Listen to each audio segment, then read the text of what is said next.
c'è un'azione di responsabilità che è stata avviata e inoltre c'è la commissione parlamentare d'inchiesta che finalmente è stata istituita.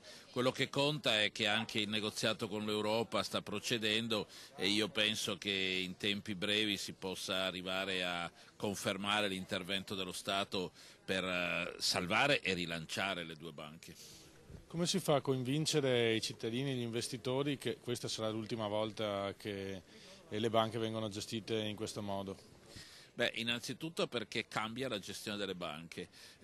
Lo Stato interviene perché ritiene che siano banche solide, l'Europa ci dà l'ok proprio per questo, altrimenti non ci sarebbe la possibilità di intervenire con soldi pubblici. Abbiamo già dato una copertura sulle garanzie delle emissioni e devo dire il fatto che il 70% dei risparmiatori abbiano aderito al piano è un segnale che dovrebbe convincere secondo me anche gli imprenditori veneti a non lasciare solo questo momento il rilancio possibile perché serve all'economia del territorio.